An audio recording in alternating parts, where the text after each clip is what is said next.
ही देखें, ठीक है ना। जितना कॉन्सेप्ट आपको इस फली की संरचना को देखने से इसका जितना कॉन्सेप्ट क्लियर होना है उतना आपको कहीं पर भी कोई भी संरचना इस कॉन्सेप्ट को क्लियर करने में असफल है, ठीक है। अब इसके बाद में आगे चलते हैं अपन इस पराग कोश की संरचना का टीएस काट क्या लेते हैं। इस पराग कोश की संरचना का टीएस काट लेते हैं। जैसे ये पराग कोश है, इस पराग कोश को इस तरह से हम टीएस काट रहे हैं। जैसे ये पराग कोश हो गए, एक पाली, ये दूसरी पाली, और बीच में इसका योजी आ गया और नीचे कनेक्टिव टिश्यू आ गया। हम क्या कर रहे हैं, इसका ये इस तरह से टीएस काट रहे हैं। कौन सा काट रहे हैं, टीएस काट रहे हैं। तो अगला हेडिंग डालें पराग कोश का टीएस, ठीक है। देखो भाई, ये संरचना पराग कोश की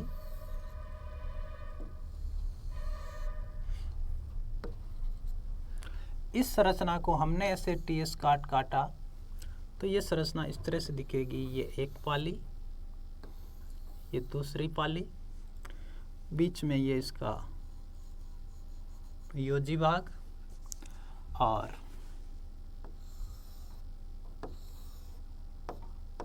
ये इसका पूतंतु भाग। और इसके अंदर प्रत्येक के अंदर आप देखेंगे ये से एक और ये दो बीजाणुदानियां हैं। इसमें भी कितनी बीजाणुदानियां हैं, दो, एक और दो। जब परिपक्व होती है तो इस एक पाली की दोनों बीजाणुदानियां क्या हो जाएगी, एक हो जाएगी। इस एक पाली दूसरी पाली की जो दोनों बीजाणुदानियां हैं वो भी क्या हो जाएगी, एक हो जाएगी, ठीक है ना। तो ऐसा करके जो परिपक्व पराग कोश है उसके अंदर फाइनली कोष्ठ है वो कितने बचते हैं, 2 चैम्बर बनते हैं। स्टार्टिंग में 4 चैम्बर, लेकिन बाद में क्या होगा, ये दोनों मिलकर के क्या हो जाएंगे, एक चैम्बर बना देंगे। दोनों मिलकर के क्या बना देंगे, एक चैम्बर बना देंगे, ठीक है। अब देखो इस संरचना को, अब देखो इनमें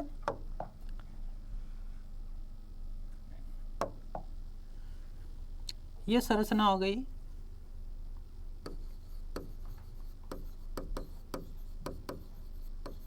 लघु बीजाणुदानी, ये एक हो गई, ये दूसरी हो गई, तीसरी हो गई, ये 4, चौथी हो गई। ये जो बीच के अंदर जो संरचना है लाल रंग से जो दर्शाई गई है उस संरचना को क्या कहा हमने, योजिका।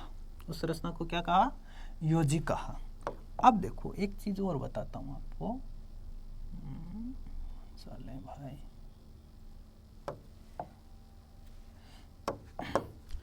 अब कुछ परतें हैं इसके ऊपर आवरण है ऐसे, यस, जो क्या करते हैं, इनको ऐसे आवृत करते हैं। इन बीजाणुदानियों को ये क्या कर रहे हैं, आवरण कर रहे हैं, ठीक है। और एक और आवरण है जो क्या करता है, प्रत्येक बीजाणुदानी के चारों ओर। ये आवरण क्या है, प्रत्येक बीजाणुदानी के चारों ओर, ठीक है। तो इस प्रकार से ये जो संरचना हो रही है परागकोश के टीएस काट की, इस काट को अब मैं यहाँ डिटेल्स बनाऊंगा, ठीक है ना। इस डिटेल्स बनाए अगर अपन,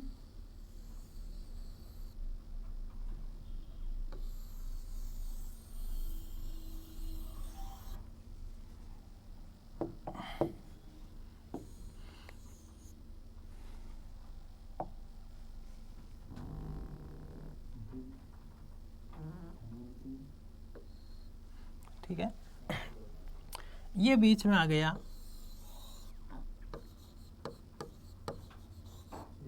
योजी, बीच में क्या आ गया, योजी या कनेक्टिव टिश्यूज। और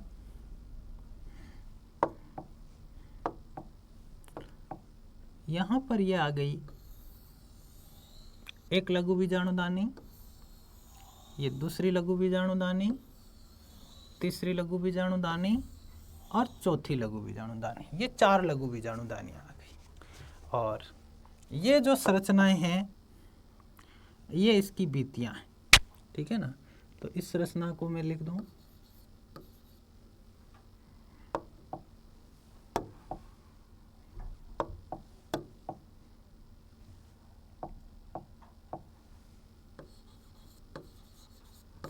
लघु बीजाणु दानी, ठीक है। और इस लघु बीजाणु दानी के चारों ओर ये ऐसे आवरण है, जैसे ये एक पहला आवरण आ गया, उसके बाद में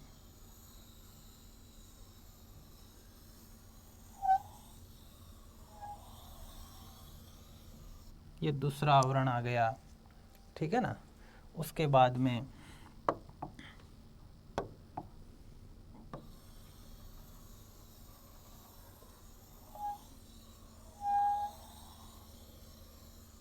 तीसरा आवरण आ गया, और इस तीसरे आवरण के बाद में एक आवरण आता है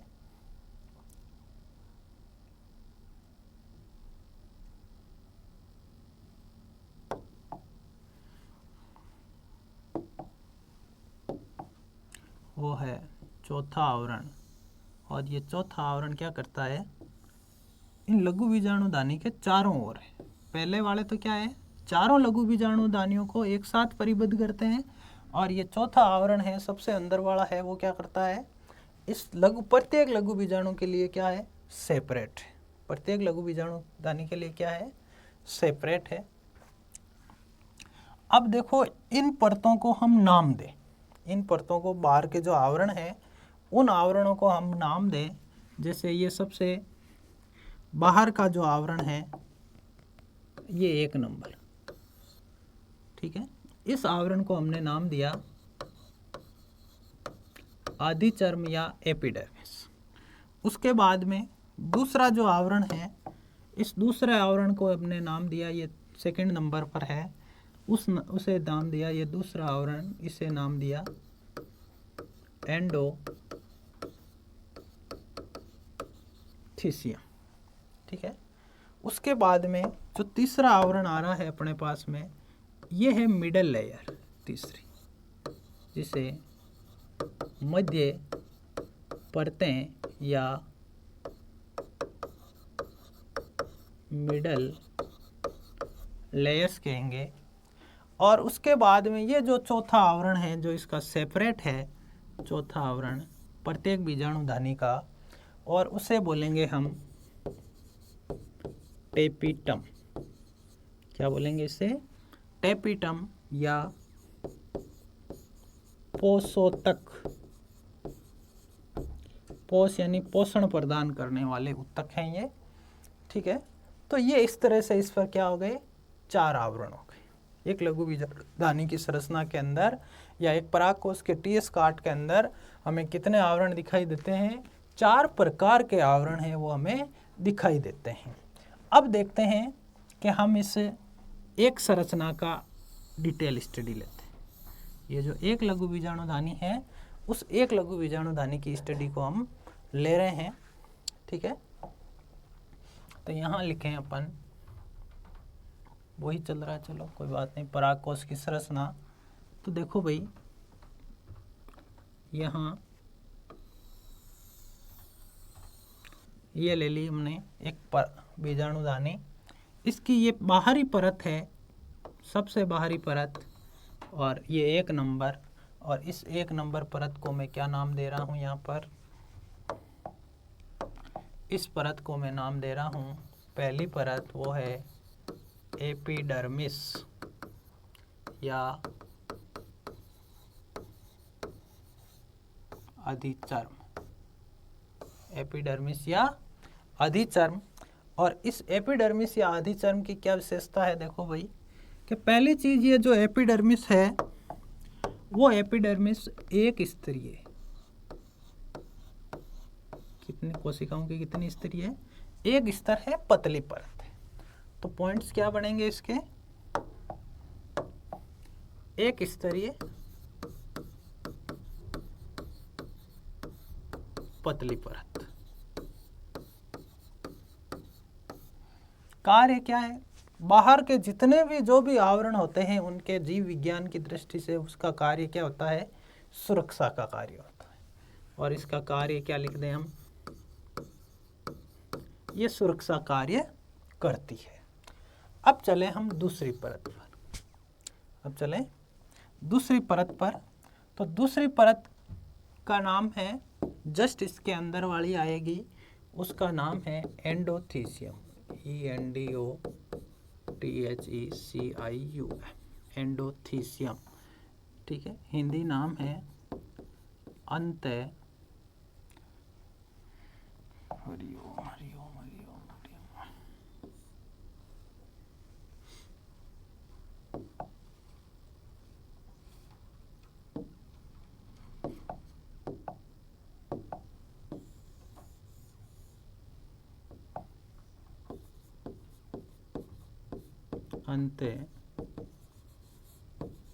अंतःस्थीयम, अंतःस्थीयम।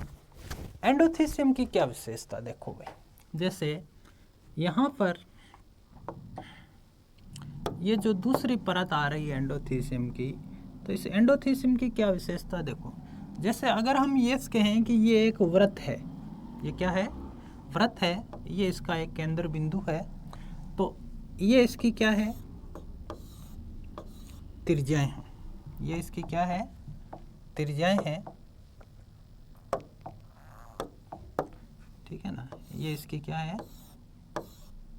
ऐसे त्रिज्याएं हैं। ठीक है, मान लिया। अब इसकी जो कोशिकाएं हैं, किसकी, एंडोथीसियम की जो कोशिकाएं हैं, जैसे देखो एक तो कोशिका होती है ये लंबाई और चौड़ाई में समान, एक कोशिका ये है जो ऐसे चपटी होकर के लंबी हो गई, ठीक है ना, और एक कोशिका हो गई ये इस तरह से लंबी हो गई।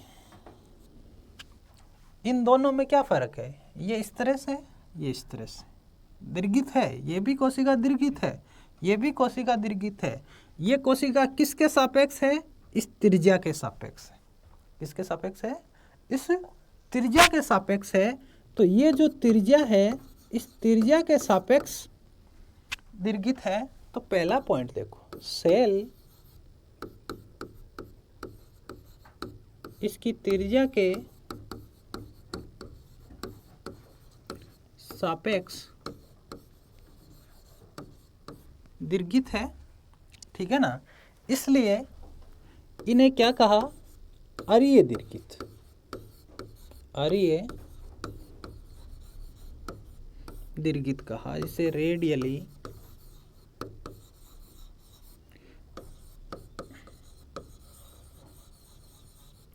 इलोंगेटेड कहा। क्या कहा, इसे रेडियली इलोंगेटेड कहा। ये पहला लक्षण एंडोथीसियम का सबसे इंपॉर्टेंट लक्षण है कि कौन सी सेल है वो रेडियली इलोंगेटेड होती है। क्वेश्चन बनने की संभावनाएं बनती है यहाँ कि रेडियली इलोंगेटेड सेल्स किसकी होती है, तो वो है इस एंडोथीसियम परत की। दूसरी विशेषता की बात करें यहाँ पर, दूसरी विशेषता की बात करें कि ये जो इस परत की अब ये जो सेल्स है,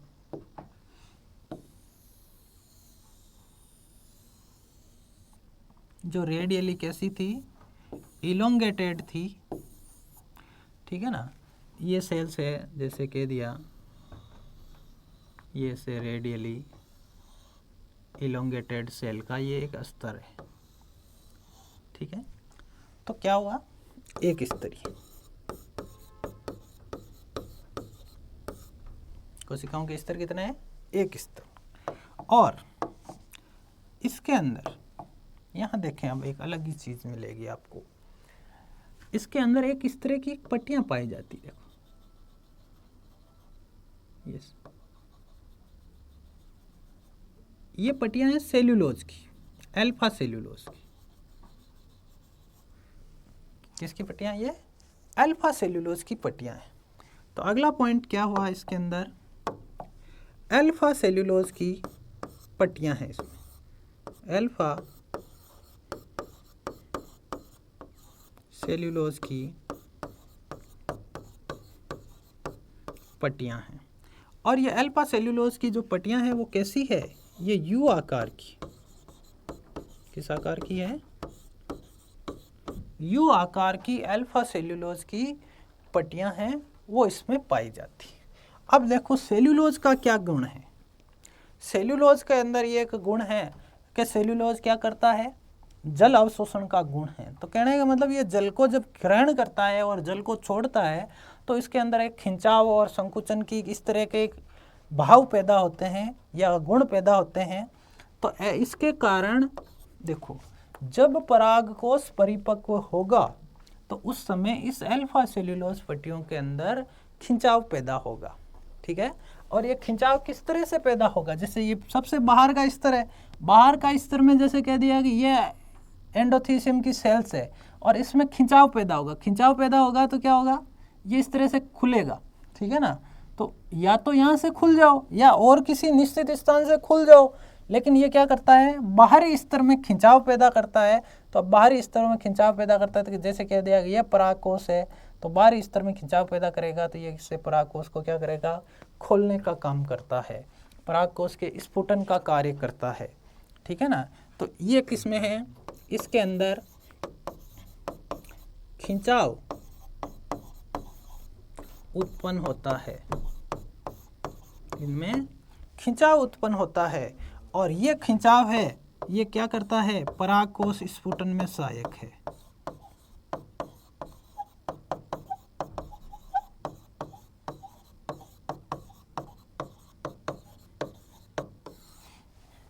ये खिंचाव किसमें है, परागकोश स्फुटन में सहायक है।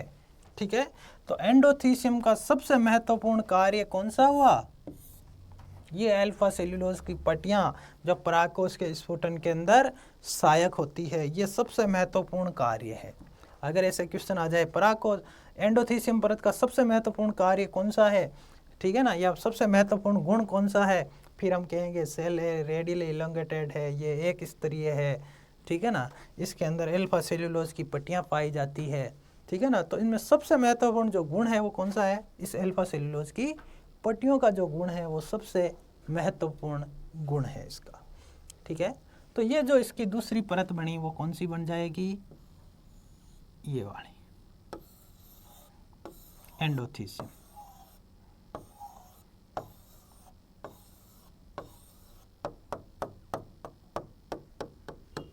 ठीक है, उसके बाद में अगली जो परत है 3 नंबर परत वो है मध्य परतें या मिडल लेयर्स। ये होती है 2 या 3 स्तरीय, 2 से 3 स्तरीय। ठीक है, जस्ट इसके अंदर की तरफ, जस्ट इसके क्या रहेगी, अंदर की तरफ, जैसे कह दें 1 2 और ये 3। ठीक है, तो ये मध्य परतें हैं। ठीक है, मध्य परतों की क्या विशेषता है, ये अल्पकालिक होती है। ठीक है, और कोई विशेष पॉइंट नहीं है इनका। ये कैसी है, 2 या 3 स्तरीय और